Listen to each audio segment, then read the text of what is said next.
The year is 1907. A crisp autumn sun hangs over New York as you head to your bank to draw some cash.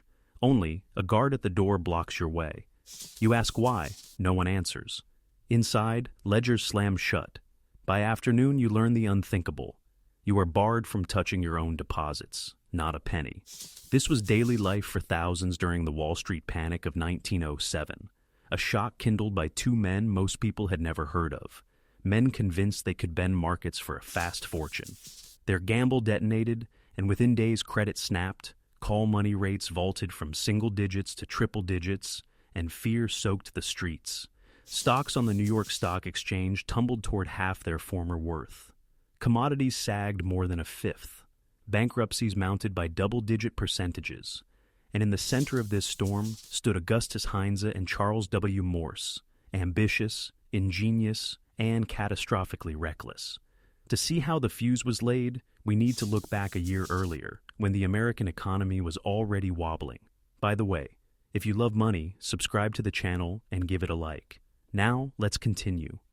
In April 1906, San Francisco was struck by a cataclysmic earthquake and fire. Some 3,000 died.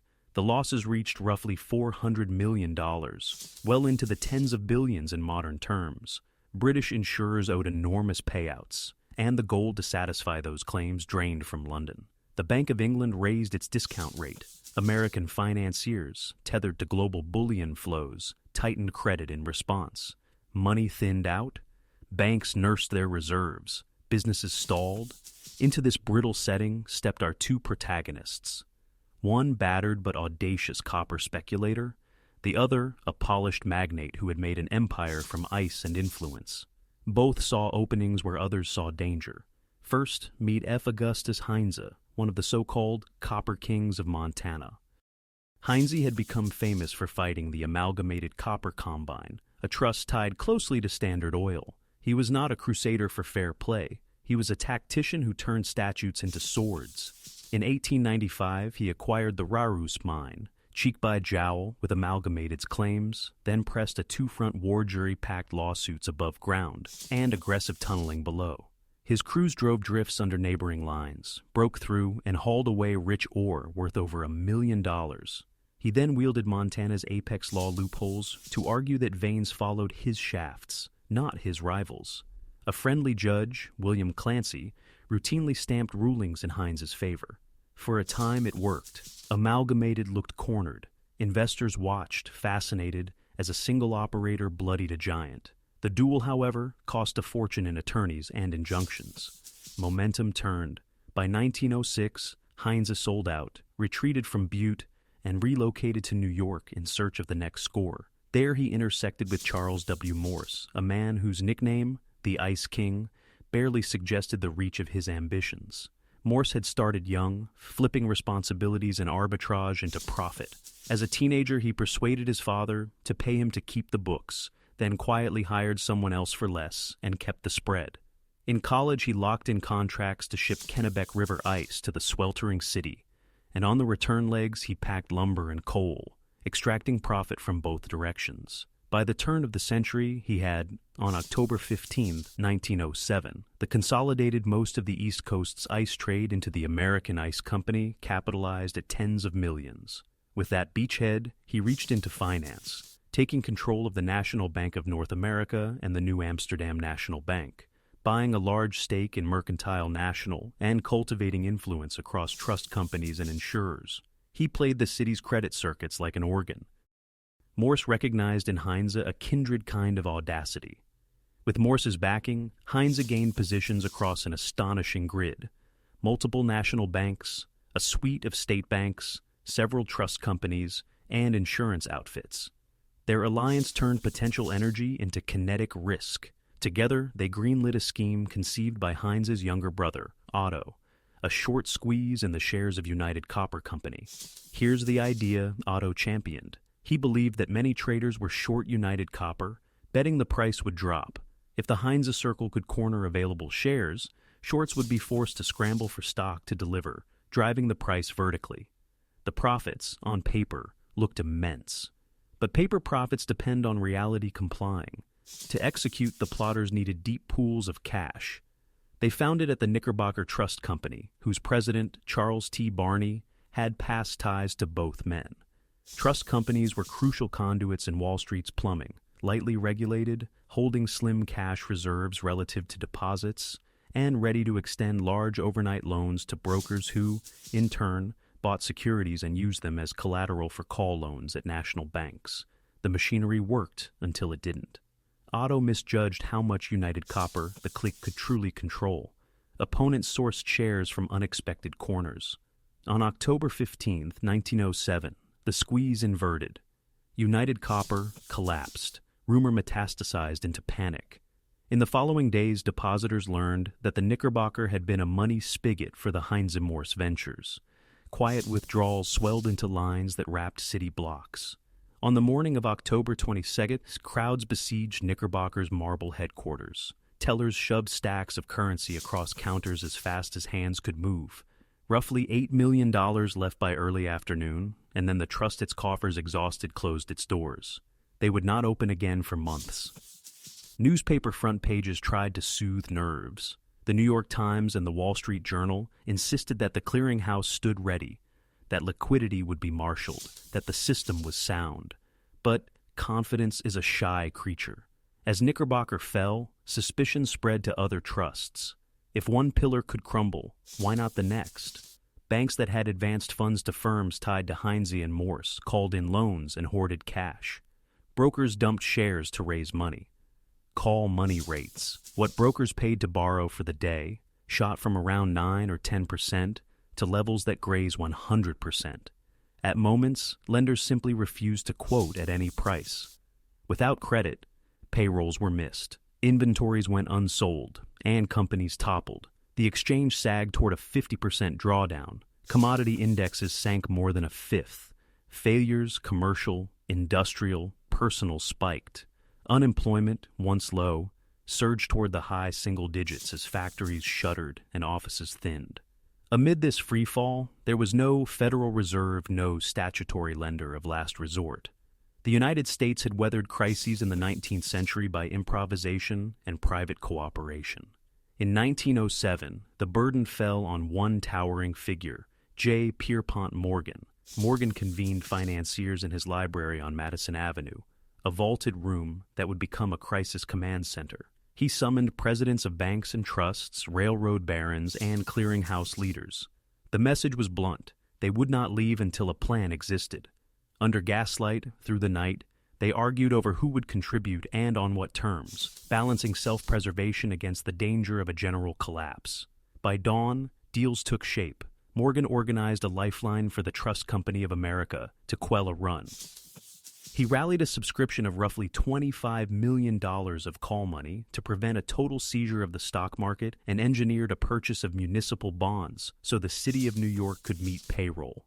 He was not universally merciful. He refused to backstop Knickerbocker, a decision he framed as both prudence and a warning to speculators. The intervention slowed the hemorrhage. Panic eased by degrees. Markets found a floor. Consequences landed on the protagonists. Clearinghouse committees pushed Heinze and Morse out of their bank positions. Heinze's reputation, fortunes, and health deteriorated. He died a few years later. Otto, who had dreamed up the squeeze, was expelled from the New York Stock Exchange and disappeared from headlines. Morse was prosecuted for federal offenses involving banking irregularities. He fled briefly, was captured, and received a long prison sentence. Incarcerated, he crossed paths with Carlo Ponzi, whose name would soon become synonymous with an archetype of fraud, though exactly what passed between them remains speculative. The public reaction to Morgan's command of the rescue mixed gratitude with unease. Did any private citizen, however civic-minded, deserve such sweeping influence over the nation's arteries of credit?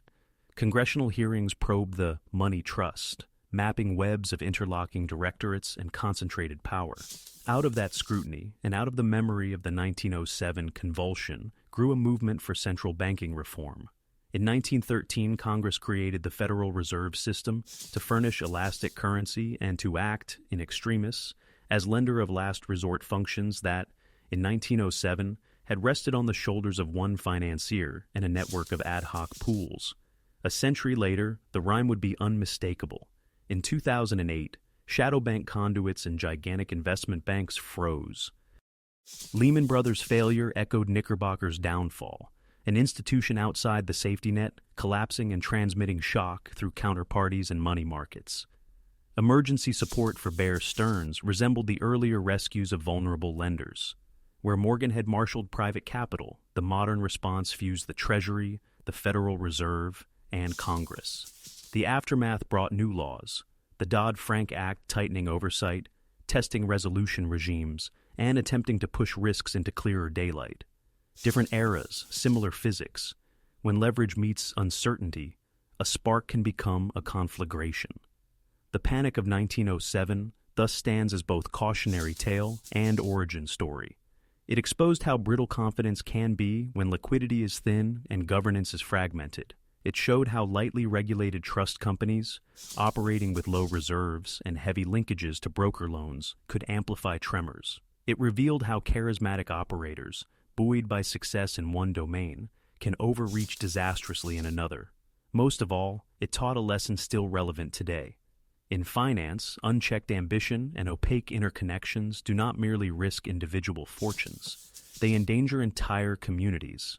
If you want to understand why the United States built a central bank, why clearinghouses standardized collateral, and why call money no longer routinely spikes to usurious heights, look back to that bright October when customers pressed against locked doors, when newspapers pleaded for calm, even as telephones crackled with bad news, and when a handful of men in a library decided whether markets would open the next morning. The details differ across eras. The rhythm is familiar. History may not repeat, but in 1907 and again in later crises, it certainly rhymed.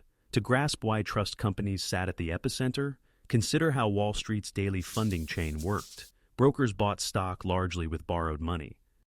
In the morning, a trust company advanced funds with scant collateral. By afternoon, brokers pledged those same securities to national banks for call loans, then repaid the trusts at day's end. When rumors spread about the solvency of a major trust, that delicate relay broke. One missed handoff cascaded through ledgers and balance sheets. Inventories could not be financed. Margin calls multiplied. Sellers outnumbered buyers. Even strong firms, if forced to liquidate at once, looked weak on paper. Panic is not merely a feeling, it is a mechanical process of forced sales and evaporating bids, an engine that feeds on itself until an outside force jams the gears. The clearinghouse associations tried to serve as that outside force. In prior panics, they had issued clearinghouse loan certificates, quasi-money instruments used to settle balances among member banks when currency was scarce. In 1907, they again printed certificates, allowing institutions to conserve cash for depositors while still meeting obligations to one another. Merchants sometimes accepted those certificates at a discount. Factories paid workers with scrip. It was a patch, not a cure, but it bought time for Morgan to align stronger backstops. Inside Morgan's library, the legendary lock-in became lore. He spread call reports and examiner statements across a long table, pulled aside executives one by one, and demanded frank numbers, reserves, exposures, runs in progress. He formed committees to inspect trust companies rapidly, distinguishing solvent but illiquid outfits from those that were simply beyond saving. Men paced under stained glass, listened to the hum of the city outside, and made pledges that would halt or hasten the next day's run. The drama was civic theater as much as finance, a demonstration that someone, somewhere, was in charge. For the public, the human stories were stark. Depositors lined sidewalks at dawn with passbooks clutched in their gloves. Clerks counted until their fingers cramped. Policemen held back crowds when doors shut. In tenements, pay envelopes thinned. In warehouses, stacks of goods sat idle. Railroads postponed orders for rails and cars. Mines dialed back shifts. Shopkeepers tallied unpaid tabs. The panic statistics half-off equity indexes, a fifth shave from commodity prices, failures rising by 40+%, were simply aggregates of thousands of such moments. The villainy, too, was not cartoonish, but structural. Heinze's legal brilliance had been honed in the catacombs of Butte, where vein geometry and 19th-century statutes could be made to yield surprising verdicts. Morse's empire building required city franchises, political favors, and a knack for weaving disparate assets into a self-reinforcing web. Neither man invented greed, both exploited gaps between law and practice. When their United Copper operation misfired, it exposed how much of Wall Street's edifice relied on confidence rather than capital. Consider also the information environment. News moved by telegraph, rumor by word of mouth, headlines by morning and evening editions. A correction printed at dusk could not erase a whisper that started at noon. Today markets refresh by the millisecond. In 1907, the delay lengthened the life of fear. Each hour that a bank failed to show strength nurtured suspicion. That is why Morgan prioritized visible acts, public statements, announced pools, inspectors dispatched in daylight. He understood that theater in crisis is policy. After stability returned, the inquest began. The Pujo Committee in the House of Representatives untangled interlocking directorates linking railroads, industrials, and banks to a handful of partners' desks. Its findings did not make monopoly illegal overnight, but they framed a larger argument that the nation required elastic currency and a centralized mechanism to add or withdraw liquidity as seasons and shocks demanded. Out of blue ribbon gatherings at Jekyll Island and legislative compromise, the Federal Reserve System emerged, 12 regional banks under a board in Washington, empowered to discount paper, set reserve rules, and act as a lender of last resort. Would a Federal Reserve have stopped the United Copper fiasco? No. Speculative errors are part of markets. But a central bank could, and later did, short-circuit the chain reaction from one institution's failure to a citywide scramble for currency. It could replace vanished cash with emergency liquidity, stabilizing payment rails so that ordinary businesses did not become collateral damage in a contest among speculators. Fast forward to 2008. The scenery had changed: mortgage securitization, repo markets, money market funds, but the template was recognizable. A key node failed, lenders pulled back, funding chains snapped, authorities improvised.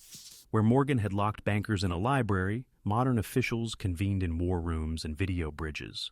Where clearinghouse certificates once flowed, central bank swap lines and commercial paper facilities took their place. Legislation, Dodd-Frank, sought to map the shadows and rehearse orderly wind-downs. The goal, then and now, was not to abolish cycles, but to prevent panic from becoming depression. In telling the 1907 story, it is tempting to focus only on the heroes and rogues. Yet the more enduring lessons are institutional. Reserve requirements matter, transparency matters. So do settlement systems, collateral standards, and the mundane plumbing of finance. When any of those pieces are brittle, stories like United Copper find kindling. And when those pieces are resilient, even sharp shocks can be absorbed without shuttered doors and silent trading floors. Return finally to that first scene. A crisp morning, a line outside a handsome building, and a citizen told that savings are unavailable. That image became an argument for reform, more powerful than pages of testimony. It explains why clearinghouses evolved, why central banks were tasked with crisis roles, and why supervision keeps circling back to entities that look bank-like but sit outside bank rules. While names change. Knickerbocker then, shadow lenders later, the logic of liquidity does not. A system built on promises must be able to honor them on bad days as well as good. The Panic of 1907 is therefore more than a dusty episode. It is a mirror and a map, a mirror that reflects enduring human impulses, ambition, fear, imitation, and a map that shows how design choices in the financial system channel those impulses towards stability or disaster. Remember the copper king with a lawyer's pickaxe, the ice mogul with a financier's grin, the trust president caught between loyalty and solvency, and the aging banker who, for a few fateful nights, acted as the Republic's unofficial central bank. Their choices, and the structures around them, explain why the doors stayed shut one October, and why, in later Octobers, they swung open. In the end, 1907's turbulence redrew the blueprint of American finance. It taught lawmakers that private heroics could not substitute forever for public guardrails, and it taught citizens that confidence is both priceless and fragile. When you hear that a lender of last resort stands ready, or that liquidity backstops exist for critical markets, you are hearing the echo of those anxious days. That echo reminds us that stability is built in quiet years and tested in stormy ones, and that vigilance is never optional. If you made it this far, drop a plus in the comments your badge for finishing the deep dive. And if you haven't already, subscribe for more long-form stories where money, history, and power collide. Curious about earlier empires of capital? Check out our others video.